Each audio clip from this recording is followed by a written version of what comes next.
Bueno, bienvenidos a todos a este cineforo de Cultura Mundis, donde esta semana de inicio de nuevos foros, nuevos cursos, nuevos ciclos, mayo se estrena con esta actividad donde tenemos dos invitados muy especiales, uno muy conocido por todos ustedes, el licenciado Luis Bont, comunicador social, docente, cineasta.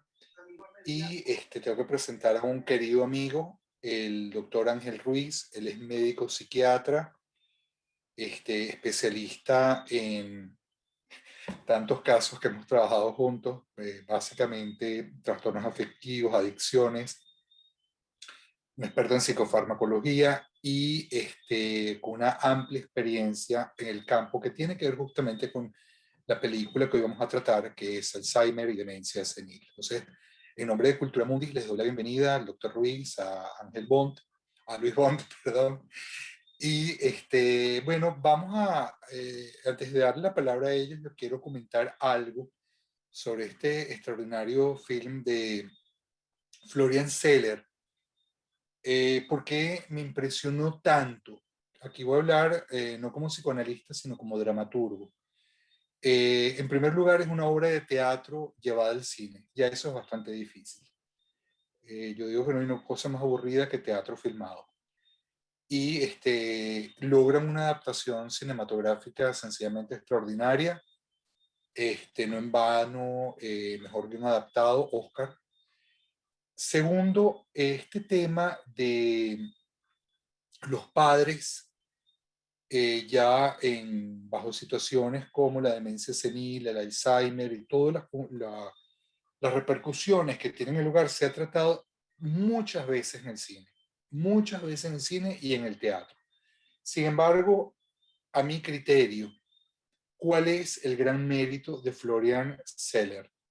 El gran mérito está en que nos da la visión interior del protagonista, en este caso el personaje que interpreta Anthony Hopkins. Nos introduce en ese espacio de la pérdida de la orientación en el tiempo, la pérdida de la orientación en el espacio, la pérdida de la orientación como persona y todos los fenómenos que pueden estar asociados a las enfermedades propias de la senilidad. En este sentido, esos intercambios de tiempos desde la subjetividad del protagonista, más allá de la extraordinaria actuación de una Olivia Colman, de Anthony Hopkins o de todos los que lo rodean, es lo que hace para mí The Father una gran película. Bueno, con esta pequeña introducción, entonces yo le voy a ceder la palabra a Luis Bont para que nos dé su aproximación desde el cine tan particular y siempre tan agradable. Luego escuchar al doctor Ángel Ruiz desde la psiquiatría y empezar la discusión entre ellos y luego abrir el espacio de preguntas para todos ustedes. Luis, adelante. Hola, hola, ¿me escuchan? Por supuesto, Luis, perfecto. Bien, bien, bien, bien. Yo los escucho por momentos, te perdí, Johnny, pero bueno, si en algún momento me dejan de escuchar o algo, avísame, porfa. Yo estoy conectado con un van de Movistar y bueno, aquí cuando el clima se pone nublado, medio lluvioso, esto se pone como que va y viene. Entonces, si en algún momento me pierden, porfa, escríbeme por el chat, háganme señales de humo. No te preocupes. En, Bueno, The Father de esta temporada de premios, cuando estoy hablando de temporada de premios, estamos hablando de esta temporada que arranca con los Golden, sigue con los Critics, los SAG, BAFTA, es la película más interesante. Es la película que se llevó mi corazón. Tanto The Father como Sound of Metal, me parece que son películas increíbles. Nomad la trabajamos, de hecho, en el Cineforo pasado junto con Johnny. Me gustó mucho, pero The Father creo que tiene una sensibilidad particular que conecta con el público. Yo testeando, preguntando no solamente con mis alumnos, sino también con gente alrededor, ¿cuál ha sido la película que más te movió de la temporada de premios? Y bueno, es como indiscutible que The Father es la favorita. No conozco a nadie que me haya dicho no me gustó The Father, me parece mala, etcétera, y ya eso habla muy bien de la película. No podemos todos coincidir en que es una grandiosa película. Como bien dijo Johnny, esta película está dirigida y escrita por Florian Zeller, que es su ópera prima, y esto es sumamente importante. Este es el primer largometraje que él hace. Y oye, lograr esto en tu ópera prima no es en lo absoluto fácil. De hecho, este año nosotros tuvimos varias películas nominadas basadas en obras de teatro, como fue el caso de Ma Rainey's Black Bottom, la pueden conseguir en Netflix, One Night in Miami, que la pueden conseguir en Prime, y son películas donde se nota el teatro. Son películas donde, bueno, casi que lo que hace falta es baja el telón, sube el telón. Y es muy, pero muy difícil lograr que una adaptación de una obra de teatro que transcurre en un solo lugar, que puede ser como lo menos cinematográfico del mundo, como es un apartamento, se vuelva una experiencia completamente cinematográfica, completamente fílmica. Cuando, por ejemplo, yo tengo que comparar esta película con otras obras de teatro llevadas al cine, bueno, automáticamente pienso en La Duda, pienso en Closer, de Mike Nichols, que son películas donde tú no sientes que estás viendo una obra de teatro, porque el director sabe narrar con una precisión y además con un manejo del lenguaje visual tan increíble que cuando te enteras que es una obra de teatro, tú dices, ah, ok, mira, no, claro, por eso eran tantos personajes o por eso todo era una casa, pero en ningún momento sientes el teatro. Y eso es una virtud enorme que tiene la película. La película no solamente se llevó mejor guión adaptado y se llevó Anthony Hopkins el premio a mejor actor, que fue la gran sorpresa de la noche. Ahorita hablaremos de eso. Pero también estaba nominada como mejor diseño de producción. Y eso es algo que yo también quiero rescatar de la película, porque si bien es cierto que Olivia Colman, bueno, espectacular, Anthony Hopkins, Mark Gatiss, que los que siguen la serie de Sherlock de la BBC, de seguro les debe parecer familiar porque es Mycroft Holmes. De hecho, él es showrunner junto con Stephen Moffat de esa serie. Y es un actor bien particular, me encantó verlo ahí. La casa es un personaje más. La casa forma parte tan importante como el trabajo de Anthony Hopkins y de Olivia Colman. Esa casa juega con nosotros en todo momento. Vean que muchas veces esta temporalidad subjetiva de la que hablaba Johnny no solamente obedece a que Anthony Hopkins atraviesa un umbral y de pronto descubre una casa, descubre que están, no sé, un hombre en su casa. ¿Y quién es este hombre? Ah, resulta que es el marido de la mujer, pero ¿cómo que perdón, el marido de la hija? ¿Cómo que el marido de mi hija si mi hija no tiene marido? Pero esa sensación de desconcierto no solamente viene dado por un diálogo con un par de personajes, viene dado por la casa. La casa nos las van cambiando poco a poco y eso hace que uno también dude de la temporalidad y dude de dónde está parado. Salvando las distancias, ocurre como este ejercicio que hizo Roman Polanski en El bebé de Rosemary, que eso Polanski lo cuenta en unas entrevistas, que constantemente en la casa del bebé de Rosemary iban cambiando la posición de los cuadros, de los lugares, para que Mia Farrow, bueno, se sintiera como desorientada, con, bueno, esta es mi casa, pero están pasando cosas en mi casa. Y Florian Zeller hizo exactamente lo mismo con The Father, no solo con nosotros como espectadores, sino también con el mismo Anthony Hopkins. Él le cambiaba las cosas de lugar precisamente para desorientarlo. Y ahí es cuando te das cuenta que está frente a un director que sabe, sin lugar a dudas, lo que está haciendo. Se habló mucho en esta temporada de premios de la controversia alrededor de si este premio era para Chadwick Boseman por su excelente papel en Ma Rainey's Black Bottom o era para Anthony Hopkins. Y bueno, mucha gente tuvo como este argumento de, bueno, pero es que Chadwick Boseman murió, etcétera. Anthony Hopkins es un monstruo, es como decir Meryl Streep. Él puede hacer cualquier papel y automáticamente lo vamos a nominar. Pero ya hablando desde la perspectiva, si se quiere, más como realizador, tener 84 años, hacer el papel de un señor que sufre de demencia senil, que la familia lo está abandonando, es algo completamente confrontador. O sea, y creo que aquí Johnny también como director de teatro, como dramaturgo, me secunda. No es fácil y yo me imagino que encarnar este papel para Anthony Hopkins no fue sencillo y estamos hablando de un portento de la actuación, de un genio. Y eso es algo que no podemos perder de vista. Anthony Hopkins está lúcido, por supuesto que sí, pero Anthony Hopkins también es un actor de método. Y ese trabajo de método hace que él se meta en el personaje y se meta en unas profundidades que normalmente los actores no hacen. Y eso también es un punto a favor que tiene la película. Se habla mucho de Anthony Hopkins. Yo quiero rescatar también aquí la actuación de Olivia Colman, porque Olivia Colman le tiene que seguir el trote a Anthony Hopkins. Y si bien es cierto que él es como una montaña rusa de emociones, nosotros lo vemos bailando, lo vemos molesto, lo vemos quebrado como un niño gimoteando al final de la película. Bueno, Olivia Colman carga esa cruz, bueno, incólume, ¿no? Una mujer que en ningún momento se llega a quebrar. Anthony Hopkins está siempre sacándole la cara que no, que mi hija, que mi hija, que mi hija, y al final ella era la hija que se lo estaba bancando, no la hija esta que podemos presumir que murió en un accidente. Y tú ves como ella con una sonrisa se le caen las lágrimas, tú ves como ella intenta mantener la cordura, porque yo creo que esto es un sentimiento que todos nosotros podemos compartir.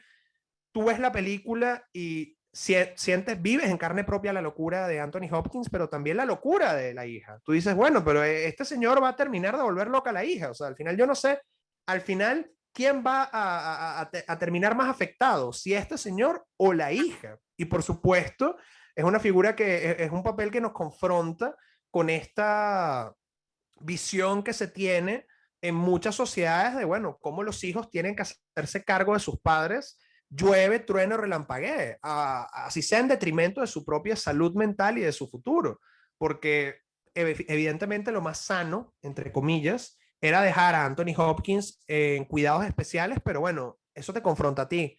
Oye, yo como hijo pudiese abandonar a mi papá.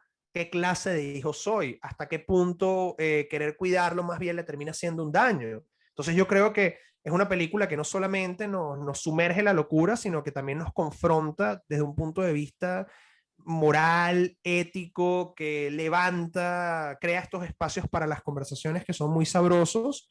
Y oye, cuando una película tiene ese superpoder, yo creo que gana muchísimos, muchísimos, muchísimos puntos. Así que desde este lugar yo quedé enamorado de Father y bueno, ansioso de los aportes de Ángel, que de seguro desde el lado de la clínica la va a amplificar mucho más. Gracias por la invitación, Johnny. Y bueno, Gracias, quedo aquí escuchando a Ángel para después conversar entre todos, que es cuando está el sabor de estos espacios. gracias, Luis. Ángel, por favor, para que nos comentes tu punto de vista de la psiquiatría. Fíjense, me escuchan, ¿cierto? ¿Sí? Ok. Entonces, lo que estaba diciendo Luis es muy interesante porque ciertamente es la primera película que yo veo en donde se toca el tema del Alzheimer. Recordemos aquella famosa película de Julia Moore en donde ella también se ganó el Oscar por hacer el papel de una señora que sufrió de una enfermedad de Alzheimer a temprana edad, cosa que es poco común. Aquí esto es eh, como un carrusel, como dice Luis, porque el director Florian nos pone dentro de la mente del paciente. Y en muy pocas oportunidades he tenido yo la oportunidad de ver eso en el cine, en obras de teatro. Sí, sí, lo he llegado a ver. Ahorita se me escapan los nombres, pero en el cine es muy, muy poco común encontrar eso. Ahora, desde el punto de vista clínico, ¿qué es lo que estamos observando? Por supuesto, la pérdida de memoria, que es la característica principal de los cuadros de demencia en general. Ok, generalmente cuando la persona le nombran demencia, la persona automáticamente piensa en Alzheimer. El Alzheimer es sencillamente un subtipo de la demencia. Tenemos demencias vasculares, demencias producidas por enfermedades médicas como la diabetes o como por el SIDA. Tenemos demencias prematuras producidas por hemorragias intracerebrales, etcétera.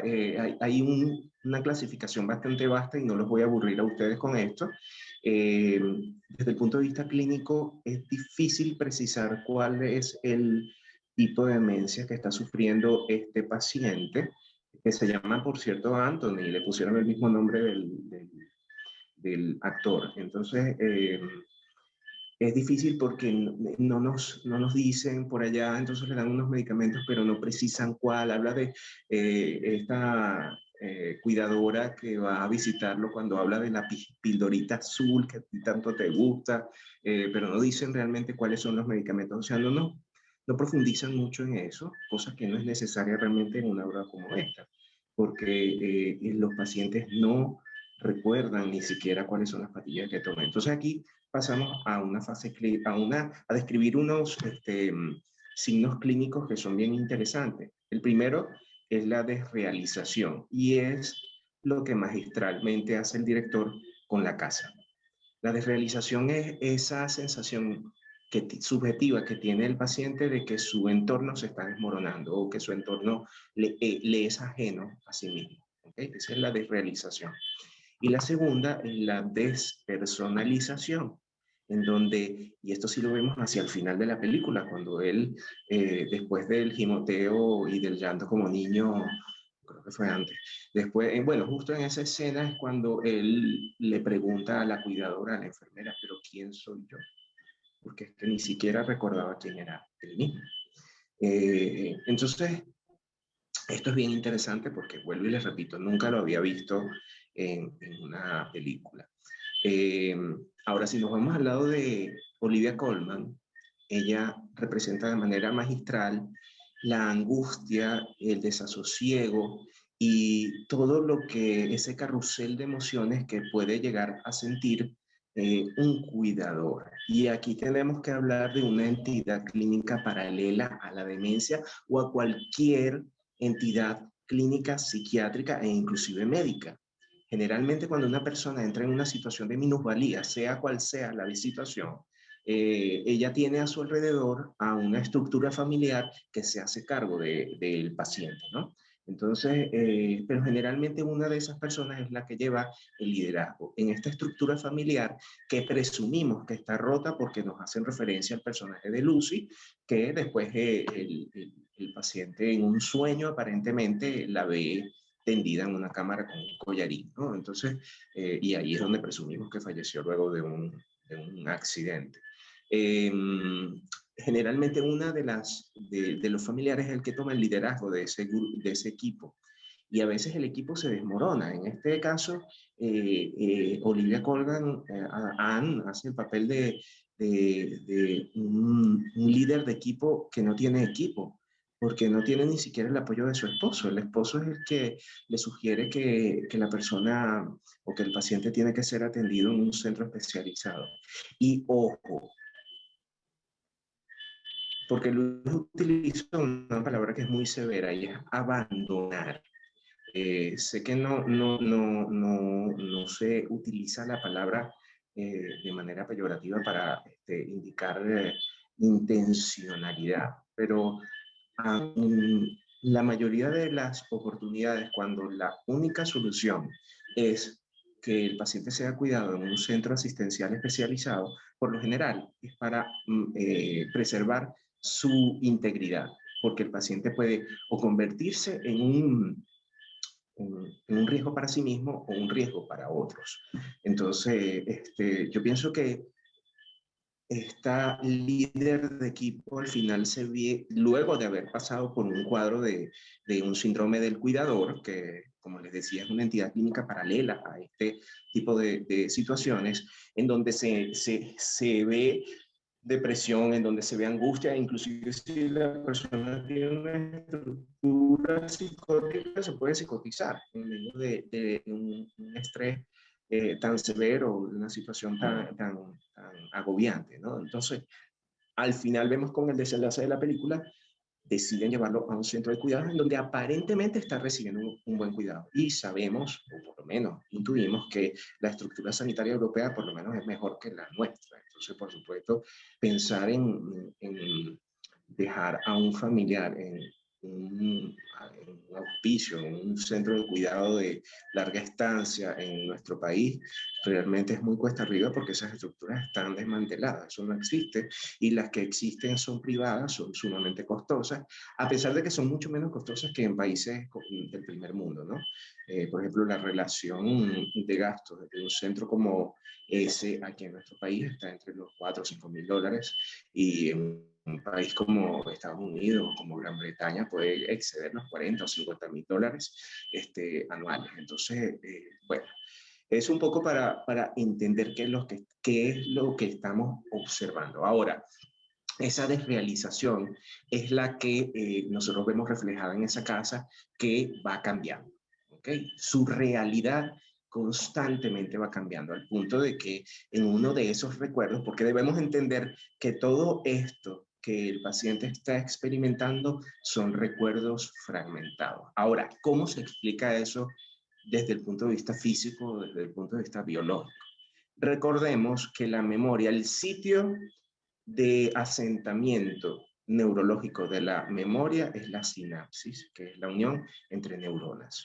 Y la enfermedad, la demencia, la principal característica es que por una razón u otra, sea la que sea, hay una ruptura, una descomunicación, un desenlace de estas neuronas. Eso puede ser o por un traumatismo, o por una enfermedad degenerativa, o por la razón que sea. Entonces, ¿qué pasa? Estas neuronas que están, ojo, generalmente piensan que es que las neuronas están así entrelazadas, no.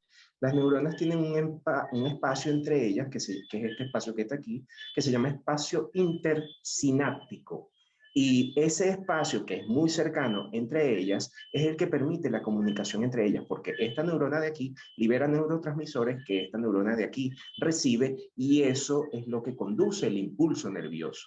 ¿Ok? El impulso nervioso como unidad de la conducción nerviosa y como expresión de la conducta, del pensamiento, de los recuerdos y de todo eso. Entonces, al haber un distanciamiento más allá de cierto umbral de estas neuronas, se pierde esa continuidad, no hay comunicación entre ellas, y todo lo que estaba relacionado con el funcionamiento de esta sinapsis, de esta estructura formada por más neuronas, se pierde. Y esa pérdida puede ser, puede ser o temporal, y ya vamos un poco a eso, o puede ser definitiva. Cuando hablamos de que puede ser temporal es porque generalmente hay ciertas vías alternas de comunicación que pueden facilitar. Eso quiere decir que, por ejemplo, tenemos esta estructura que se disolvió, pero en otro sitio del cerebro hay una estructura que continúa funcionando, que hace la misma función y en donde es como un backup, ¿ok? Como un backup que tiene nuestro cerebro para salvaguardar esa función. Pero ¿qué sucede en un cerebro enfermo, como el cerebro de las personas con demencia, en donde es demasiado el daño, en donde hay demasiadas desconexiones?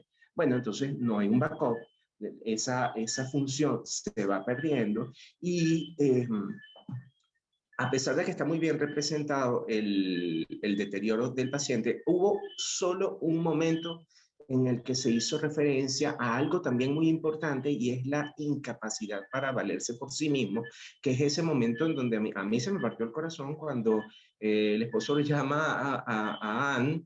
Ella sube corriendo al apartamento y encuentra a su papá en la habitación tratando de ponerse un suéter. O sea, generalmente ese deterioro, ya ahí lo que estamos viendo no es el deterioro de la memoria, sino el deterioro motor, el deterioro de habilidades tan sencillas como abotonarse la camisa, como ponerse un suéter, como amarrarse los zapatos, cepillarse. Entonces esta persona pasa a un estatus de invalidez en donde necesita supervisión 24/7. Y esta es una de las razones por las cuales Anne al final toma la decisión de institucionalizarlo, con todo el dolor de su alma, porque vemos que ella sufre muchísimo. Eso es una decisión que a ella le cuesta muchísimo, a pesar de que es una decisión que está supeditada a una elección de vida en donde ella aparentemente se tiene que ir a París. Nunca la vimos irse a París, no sabemos si eso fue así o si eso fue una fantasía generada por el personaje, porque no, hay algo que debemos entender y es que no sabemos si lo que sucede al final, esas escenas finales, si son reales o si son una alucinación, porque esa es la otra cosa. Cuando un paciente tiene una enfermedad como la demencia, generalmente se le asocian síntomas de todas las enfermedades psiquiátricas, porque el paciente alucina, escucha voces. Recordemos cuando él estaba oyendo la voz de la hija y sale al pasillo y la ve, alucina. Allá dijimos que estaba alucinando. El paciente se pone paranoide. O sea, recuerden aquella escena en donde él pensaba que el esposo le había quitado el reloj y entonces él comienza a hacerle preguntas, por ese reloj, por que lo otro, o donde piensa que la cuidadora le había robado el reloj. Eso es paranoia, ¿okay? Pensamos que nos van a hacer daño o que personas cercanas a nosotros que realmente nos están cuidando nos están haciendo daño. ¿Qué otros síntomas tenemos? Bueno, depresión. Hay la habilidad afectiva, que es el llanto que es fácil que observamos en el paciente, tanto cuando tiene el enfrentamiento con el esposo de Anne, en donde es una escena bastante fuerte, donde él imaginando al esposo del pasado, o presuponemos que ese es el esposo del pasado, ese esposo lo abofetea y él llora como un niño, indefenso, inválido. ¿Qué otro síntoma podemos ver? Bueno, irritabilidad, hay varios momentos en donde sube mucho el tono de voz, en donde está muy molesto, esa es la irritabilidad. Que la irritabilidad puede ser también un equivalente depresivo. Hay una entidad que también se presenta en los pacientes con demencia, que es la pseudodepresión. Tenemos o la pseudodemencia, en donde el paciente tiene una depresión, pero que está generada por la demencia. Entonces, bueno, eso es un poco a grandes rasgos lo que yo logré observar desde el punto de vista psiquiátrico. Una representación bastante bien cuidada. Se ve que Florian Zeller hizo una investigación bastante profunda de lo que es la sintomatología psiquiátrica. Debe haber tenido asesoría, sin duda, de alguien, o debe haber tenido una experiencia de vida que lo sensibilizó hacia esto, porque la verdad, la forma en la que se lo ejecutó es magistral. Yo no soy cineasta, pero soy muy cinéfilo, y en verdad me encantó la textura de la película, la fotografía me pareció que estuvo magistral, todo este diseño de producción que también Luis estaba alabando, y por supuesto el guión adaptado es maravilloso. Entonces, bueno, yo pienso que eso es un poco lo que podríamos rescatar desde el punto psiquiátrico. Quedo abierto a la conversación y si tienen preguntas, por supuesto. Perfecto, Ángel. Muchísimas gracias, Ángel Ruiz y Luis Bond. Yo quisiera, entonces, de una u otra manera recoger a Ángel Ruiz hizo todo el recorrido desde el punto de vista neurológico, desde el punto de vista psiquiátrico y asistencial, destacando elementos como lo que implica el síndrome del cuidador, que tiene que ver con la apreciación de Janine Santos en cuanto a la ansiedad. Ángel, recuerdo en tiempos del posgrado como cuando en la consulta de tercera edad me traían a los ancianos y cuando yo abría la puerta para devolverlo a los familiares no estaban. En esa época había una profesión maravillosa en nuestro país que era el trabajador social. Hoy en día, lamentablemente, no sé qué ha pasado con este tema. Por otro lado, a partir entonces me parece, Ángel, te agradezco el punto de vista del síndrome del cuidador. Quienes nos ha tocado vivir esa situación, sí, no puede perderse de vista todos los efectos psicológicos que eso genera en quien cuida al anciano en esas condiciones. Por otra parte, Luis Bond destacó elementos sumamente importantes que tienen que ver con la desrealización que decía Ángel, técnicamente, cinematográficamente, la referencia que Luis hace a Polanski con el bebé de Rosemary, cuando a fines de actuación le quitan a Mia Farrow el lugar donde están los cuadros y vale por tu puntuación, Luis, destacar dos cosas. Uno, la disociación que tiene que hacer Anthony Hopkins en algo que tiene que estarle tocando, querramos o no, en estos momentos de su vida. Y por el otro lado, otra referencia a Polanski. No sé si ustedes recuerdan una película terrible de él que se llama El Inquilino, la cual es El quimérico de inquilino, claro. Exacto, y de realización, por punto de vista psiquiátrico.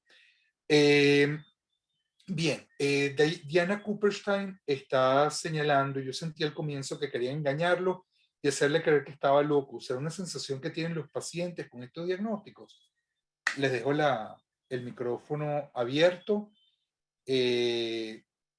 Luis, por el lado de la paranoia y la cinematografía, Ángel, una realidad estupenda para que puedas comentar. Bueno, pero es que eso forma parte de los delirios que puede tener el paciente. El paciente puede tener ideas delirantes paranoides y puede pensar que todo su entorno es dañino.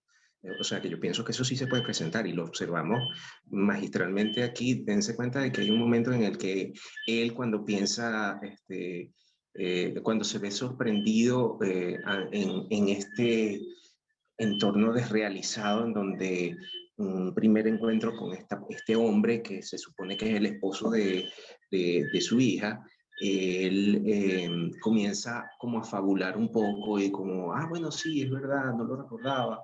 Ves que mi hija a veces habla para adelante y para atrás, porque yo pensaba que el hombre de París, y entonces hablándole del hombre de París, y se pone como en una posición un poco jocosa. Yo por eso pienso que también hay como un componente ahí de humor, esta parte, pero es un humor muy negro, ¿no? Pero ciertamente sí, eso se puede esperar. Los pacientes pueden presentar ideas delirantes, paranoides y pueden pensar que todo su entorno es dañino. Sí. Luis, ¿qué puedes hacer? Sí, yo lo que quería era rescatar que es una decisión interesante como narrador el jugar con las expectativas del público, porque el tono que tiene la película cuando comienza es suspenso. O sea, uno siente que está viendo una película de suspenso donde efectivamente le quieren hacer daño a Anthony Hopkins. De pronto comienzan a desorientarte y bueno, termina desembocando en un drama muy, muy, muy duro, una tragedia. Pero es como ese cambio de registro lo que yo creo que hace de Father una película interesante. Cuando uno lee la sinopsis y uno lee, bueno, una hija que se debate por la enfermedad de su padre, uno espera un drama, tal cual como Still Alice, que la había traído Ángel, pero la película juega contigo por completo. Arranca siendo como una película de suspenso, tiene como esos momentos de comicidad cuando él baila, de pronto tiene estos momentos durísimos, esta fantasía que tiene la hija en algún momento con matarlo. Eso me pareció que es durísimo, durísimo, durísimo, durísimo, durísimo, porque te permite a ti entender el nivel de desesperación que está sufriendo esta mujer. Ese juego con el marido, cuando el tipo le dice, ¿cuándo vas a dejar de fastidiarnos? ¿Cuándo vas? Y que comienza como a darle golpes y en algún momento, todo esto es intencional. Tú te das cuenta que estamos muy cercanos a Anthony Hopkins y de pronto, o sea, estamos en un plano cerrado y de pronto cuando cortamos estamos en un plano abierto y uno dice, bueno, ¿será que él alucinó esto? ¿O será que de verdad el tipo le estaba metiendo unos golpes? La película es muy inteligente en irnos dejando como estas miguitas de a poquito, de a poquito, de a poquito, de a poquito, para irnos confundiendo. También quiero rescatar acá una película que juega mucho con nosotros y que tiene que ver con la memoria, no tanto desde el punto de vista clínico como puede ser Still Alice o esta película que es Memento, el segundo largometraje de Christopher Nolan. Y precisamente en Memento tenemos un personaje que tiene una condición que, bueno, esto ya es algo, es ficción. Él es como Doris, el pececito buscando a Nemo, que él se le resetea la memoria como cada 5 minutos. Y la decisión que tiene Nolan es, bueno, cada 5 minutos le voy a resetear el guión a la gente. Y de esa manera pongo a las personas a armar su rompecabezas. Yo creo que esta película también juega un poquito al artificio de Memento, pero desde otro lugar, desde el lugar de ponernos en los zapatos del personaje e ir poco a poco develando lo dura que es esta enfermedad. Así que me parece que es una decisión interesante ese cambio de registro dramático, porque la hace una película mucho más sabrosa. Sí, hay una pregunta interesante. Primero, una observación de Miriam Fichman que tiene que ver con el factor cultural y la culpa que se van generando en situaciones como esta. Y una observación de una pregunta de Alba Perdomo Bermúdez que dice, el paciente en algún momento se da cuenta que está enfermo, se autorreferencia como enfermo. Les dejo libertad de micrófono para responder.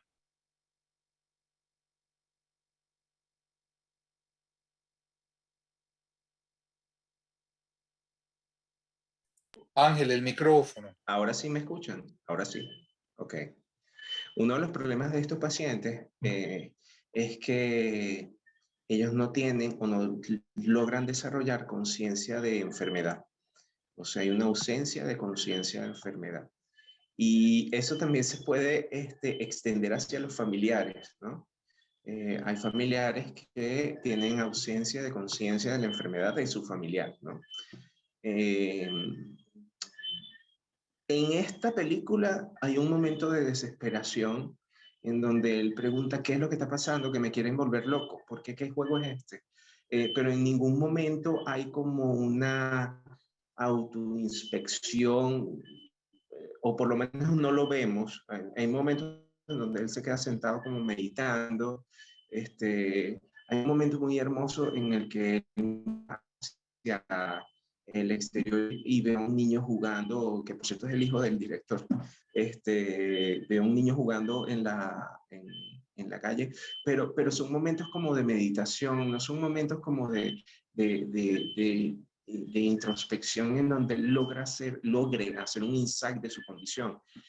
Al punto de que él observa, y eso lo vemos en esa escena en la que están montados en el taxi, él y Ian, cuando regresan de la consulta psiquiátrica, él ve esta consulta o atender a esta consulta como una agresión. Digamos, como ella intenta tomarle la mano y él aparta la mano con violencia, ¿no? Entonces, no hay realmente una conciencia de enfermedad. En algún momento yo inclusive llegué a fantasear que él no se estuviera tomando los medicamentos, sobre todo cuando tenemos esa primera, porque en un principio, cuando Anne le pregunta, ¿te tomaste los medicamentos? ¿Pero por qué me preguntas eso? Dice él con irritación, ¿no? Después se lo vuelve a preguntar y él le pregunta, ¿pero qué tiene que ver los medicamentos con esto que estamos hablando? Más adelante, el tercer momento en el que hablamos de medicamentos es cuando su hija, o sea, Lucy, y aquí debemos entender lo siguiente, esta hija muy probablemente no haya sido una alucinación, probablemente haya sido la cuidadora, o por lo menos nos queda claro, la cuidadora, pero él sobre esa cuidadora, esa imagen física real de la cuidadora, montó la ilusión de que era su hija muerta. Y por eso insiste, es que es muy parecida a estas fantasías que puede tener el paciente en medio de su condición. En ese momento, cuando ella le pasa los medicamentos, yo tuve la fantasía, porque él hizo como un ademán con la mano y tenía la manito así cerrada, y yo pensé, nada, no se tomó los medicamentos, este paciente nos está echando la broma y por eso es que está así tan deteriorado. Y ya en la última escena sí vemos como claramente él en el vasito transparente se toma sus medicamentos y sí se los toma, ¿no? O sea, hay como un cierto, yo pienso que si lo observamos de esa manera, esa podría ser una representación de la aceptación de su condición, porque en un momento, en un primer tiempo, no aceptaba los medicamentos e inclusive cuestionaba, ¿para qué? ¿Por qué? Pero ya después al final lo acepta, ¿no? Y eso podría interpretarse de esa forma. Sí, hay varias. Nos señala justamente el tema del reloj, la simbología, no hablan de la simbología del reloj, muchos mensajes ahí, justamente aquello que él constantemente está señalando que le roban, Juliana Urdaneta, al final pareciera que la vuelta a lo básico en la rutina de lo cotidiano es lo que le calma la ansiedad al paciente. Ir al parque de paseo, estar contenido por las cosas sencillas y la compasión amorosa. Y Naila Campos, Luis, es interesante para ti. El apartamento me pareció metafórico, las tomas de los ambientes o espacios, las puertas del apartamento, las asocié con la mente llena de espacios, lagunas, pasillos, conexiones, y en cada espacio suceden escenas diferentes. Si quieres tomar la palabra, Luis. Sí, claro, por Luis, supuesto. por ¿Me favor. escuchan? Sí, perfecto. Ok, ok, ok. Em, a nivel simbólico, el tiempo se puede, bueno, amplificar muchísimo. A mí me gustaría darle una lectura mitológica, valga la cuña, porque precisamente dentro de poco arranco mitología en Cultura Mundis. Cuando nosotros estamos hablando del tiempo, dentro de la mitología, nos estamos refiriendo a un dios que es Cronos. Para los romanos, Cronos es Saturno y Cronos personifica una fuerza devoradora. Cronos devora a sus hijos, de alguna manera. eh, Nosotros somos todos hijos de Zeus, que a su vez es hijo de Cronos, y el tiempo nos va a devorar, sin lugar a dudas. Bien decía Gaspar Noé al final de Irreversible, el tiempo lo destruye todo. Y precisamente cuando Zeus le da un golpe de estado a Cronos, que es su padre, la condena que Zeus le pone es encerrarlo en el Tártaro y obligarlo a contar cada día, hora, minuto y segundo. Entonces, a mí me gustaría ver ese reloj como esa metáfora del tiempo devorador. Ojo, la película se llama The Father, esto tampoco es inocente, porque si vemos al padre como ese Cronos, primer padre devorador, oye, me parece que que se le puede sacar mucha punta. También el tiempo, para llevarlo a un nivel un poco más, o sea, para llevarlo a una simbología tal vez un poco más cercana, el tiempo es nuestro primer referente. El tiempo es lo que me permite a mí, bueno, como acaba de decir Susi, ¿no? La conexión del paciente con el aquí y el ahora es el reloj, exactamente. El tiempo es el primer referente. Yo necesito, para saber qué voy a hacer, el tiempo en el que estoy. Si voy a desayunar, si voy a almorzar, si tengo una reunión, etcétera. Y cuál es el primer referente que es destrozado por completo. El tiempo con esta enfermedad. Entonces el reloj es una manera, siento yo también, como de aferrarse a ese tiempo, de tener el control. Y me parece que es una muy buena metáfora. Considero que es muy acertado, Luis, lo que estás diciendo y valga lo importante que del taller que vas a empezar el próximo martes sobre mitología, porque empieza justamente desde el padre y los creadores, ¿no?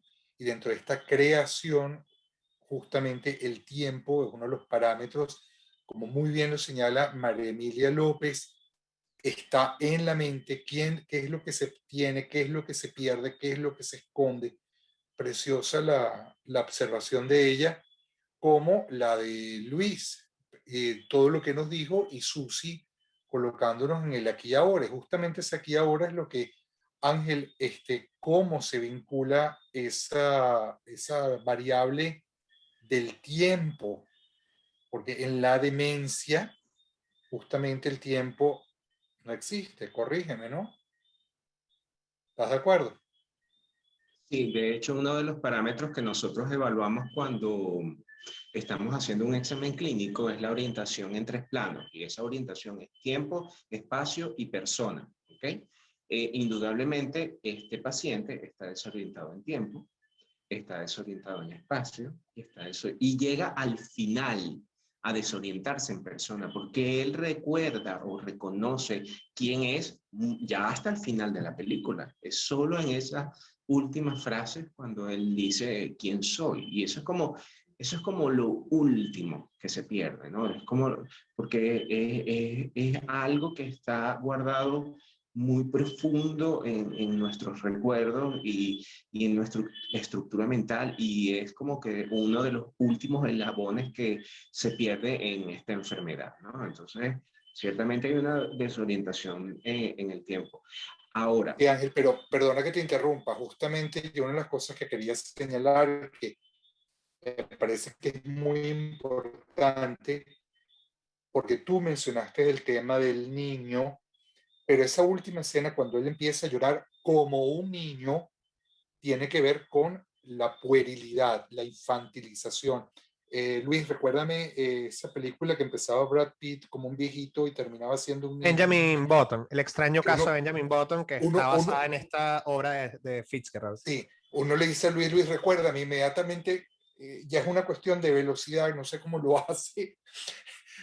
Tú eres como como es IMDB, Luis, que tiene esa memoria prodigiosa para el cine. Bueno, justamente esos elementos que me parecen preciosos en Benjamin Button, ¿no? Y que uno lo ve en la realidad. Y aquí es donde Bond y Ruiz hacen match el tema del tiempo. El anciano que vuelve a la infancia o el niño viejo. No sé qué puedes decirnos de la mitología, Luis, si podemos arrancarte algo de la próxima semana. Claro, claro, claro. En James Hillman, que es uno de los arquetipalistas como así en la misma onda de López, de Guggenbull, él habla de un arquetipo de dos cabezas que es el puer y el senex. El puer como el eterno adolescente y el senex, bueno, como el viejo, ese viejo sabio que también tiene elementos del viejo cascarrabias, etcétera, etcétera. Pero algo que es interesante es que si bien es cierto que el viejo se asocia con el plomo, con la pesadez, con el final de la vida, etcétera, etcétera, el viejo tiene una fragilidad que no tiene el puer. El puer tiene cierta plasticidad y tiene cierto movimiento y cierta rapidez que ese viejo no tiene. Entonces, es interesante como desde un punto de vista arquetípico, una persona que consteliza al Cenex, sin importar que sea joven, que sea vieja, etcétera, etcétera, va a tener esa fragilidad. Pensemos, por ejemplo, en una persona que está aferrada a un dogma. Ese dogma lo es todo para él. Y en el momento en el cual alguien se lo quita o lo tambalea, es como un niño que se quedó sin la protección de la madre que lo contiene, etcétera, etcétera. Y con ese mismo tema del viejo, yo quería rescatar algo también que me parece interesante, Johnny y Ángel, que creo que podemos coincidir acá, y más allá del tema del reloj con el tiempo, etcétera, etcétera, es también ese reloj como símbolo de poder, porque ese reloj era un reloj caro, era un reloj que de alguna manera para él era como el control de las cosas, yo escondo el reloj, y ese no querer soltar el poder que tiene mucho que ver con el Cenex. Dentro de la psicología del Cenex, uno puede tener, para hacerlo como mucho más aterrizado, a esos abuelos o a esos padres que vienen de la guerra, que por ejemplo tal vez están en una posición económica bastante holgada, pero ellos todavía guardan debajo del colchón unos dólares y unas latas de atún porque en cualquier momento puede venir la guerra. Entonces esa psicología también del Cenex yo la veo muy clara en esto, que tú lo ves como una persona previsiva, que puede ser hasta cierto punto osca, pero es muy frágil, es tan frágil como un niño. Ángel, ¿tú qué puedes decir del tema de la puerilidad? mucho más frágil que un niño, en efecto, porque recordemos que el sistema inmune está depletado o eh, no tenemos la misma velocidad de respuesta, ¿cómo es? Los reflejos, y eso es una de las razones por las cuales existen estas instituciones, ¿no? Para proteger a nuestros abuelitos. Eh, a ver, ¿qué pienso de esa puerilidad? Ciertamente, una de las cosas que nosotros observamos en la demencia es una involución del funcionamiento y del comportamiento. Entonces, aquí voy a poner un ejemplo muy personal, y yo tuve la felicidad de conocer a mis 4 abuelos y de disfrutarlos yo fui el primogénito y los viví, los disfruté y bueno. Y a mí me dolía muchísimo ver como en particular a mi abuela materna, que fue la que vivió conmigo hasta, bueno, hasta que me tuve que ir de la casa para continuar con mis estudios. Y después ya cuando yo regresaba a la casa a visitar, cada vez la veía, claro, pasaban lapsos de tiempo largos, 6, 7 meses, entre una visita y otra, y yo cada vez la veía más niña, y yo le decía, mamá, pero es que parece una carajita, y me disculpa la expresión, ¿no? Pero mamá, pero mira, se está portando como una niñita, inclusive era hasta cómico, ¿no? Y yo pienso que esta parte del baile, de la danza, tiene mucho que ver con esa puerilidad, y por supuesto lo que vemos hacia el final, cuando llama a su mamá, está llamando a su mamá, yo lo que quiero es a mi mamá, quiero irme para mi casa con mi mamá. Y eso forma parte mucho de la puerilidad que podemos observar en casos como este, ¿no? Ángel, si tú tuvieras que precisar, para ir cerrando, Ok. unos puntos, sobre esta paciente, lo que representa en tu experiencia clínica como psiquiatra, bastante vasta. ¿Qué nos pudieras dejar como reflexión de este cineforo? Esto que nosotros observamos es mucho más común de lo que nos damos cuenta, ¿ok? Todos tenemos a nuestro alrededor a algún abuelito, algún ancianito, que no necesariamente tiene que tener demencia. Recordemos esto, y esto es muy importante. Esto que está viviendo este paciente es algo que no le sucede a todas las personas, ¿ok? Hay personas que tienen una vejez completamente normal y el proceso de envejecimiento conlleva a una pérdida esperada de agilidad, de una pérdida esperada de capacidad de memorizar cosas, pero hay personas que llegan a los 90, 95 años manejando y así y siendo completamente independientes y fallecen de un infarto. Entonces son personas en las que nosotros nunca observamos esto. El diagnóstico clínico de demencia debe hacerlo un especialista y debe, por supuesto, cumplir con una cantidad de parámetros específicos que están descritos y que están regularizados por cada una de las escuelas de psiquiatría y de las sociedades. Tenemos un libro que es como nuestra Biblia, que es el DSM-5, que es el manual de categorías diagnósticas de la Sociedad Norteamericana de Psiquiatría todo a nivel internacional lo utilizamos como referencia para poder hacer diagnósticos de este tipo de enfermedades.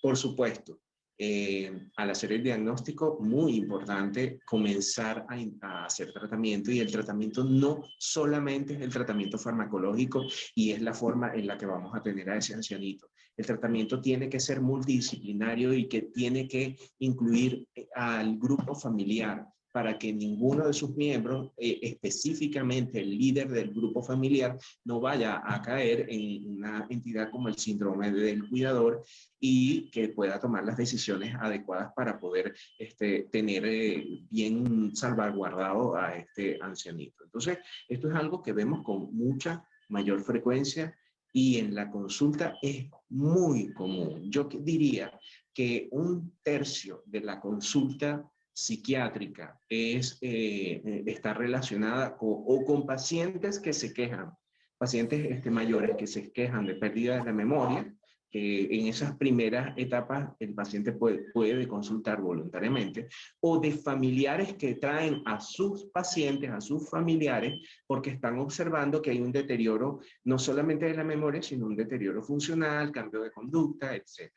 Entonces es mucho más común de lo que nosotros pensamos y está ahí a la vista de todos. Vale, Ángel, gracias. Gracias por Gracias a ustedes. acompañarnos, por tu apreciación. Yo quiero darle la palabra a Luis, pero antes yo necesito leer las palabras de un artista, porque Naila Campo es un artista y describe la película de una manera sumamente hermosa. En esta película el tiempo me pareció que fue manejado también con los colores. más que para anunciar un estado de ánimo como se suele usar. La cerámica de la cocina, la blusa azul de Anne. El grifo también es una simbología, el chorro fuerte y constante que luego se agota es la vida, la ventana, la plaza donde ve el pasado y el presente, el cuadro que ya no está, el árbol y su otoño representados perfectamente en la tela de la cortina de hojas sueltas. Esto es desde la poética, ya sabemos, Naila, cuando tengamos que invitar a una, no solamente una artista como tú, sino una poeta, que, como decía Freud, hablar de arte, y de la creación y de la poesía es exactamente lo mismo. Gracias por tu apreciación, Naila. Bueno, Luis, vamos, ¿qué nos dejas para poder ir cerrando? Yo, más que tal vez dejar una reflexión, un aporte, etcétera, yo quiero compartir la imagen que me vino a mí con toda esta película. El, mi escritor favorito es Marcel Proust. Y al final de En Busca del Tiempo Perdido, él tiene una imagen espectacular, que es que el hombre, con el pasar del tiempo, se vuelve como una persona que está en unos zancos. Y mientras más van pasando los años, esos zancos se vuelven más altos, más podemos ver, más podemos abarcar, pero más frágiles somos y más fácil es caernos de esos zancos. Eso fue la imagen que a mí me dejó la película. Y es lo que yo les quiero dejar. Gracias. Muchísimas gracias, Luis, Ángel. Y bueno, nada más me queda dar las gracias a ustedes por habernos acompañado. Luis hizo referencia a su taller que empieza la próxima semana, el ciclo, la primera parte del ciclo de mitología. Vamos a poder empezar por fin del panteón griego desde los inicios, próximo martes a las 6:30, aquí por Cultura Mundis. Pueden escribirnos y con mucho gusto vamos a darles toda la información. Y esta semana vamos a empezar con León Febres Cordero, Mujeres Fantasmagóricas. Con Luis van a estar la próxima semana y nos va a acompañar también Rafaela Raiz Luca y Las Visionarias. Manuela Sáenz, Lía Inver de Coronel, Teresa Carreño y Teresa de la Parra. Muchas gracias a todos por acompañarnos. Hasta la próxima.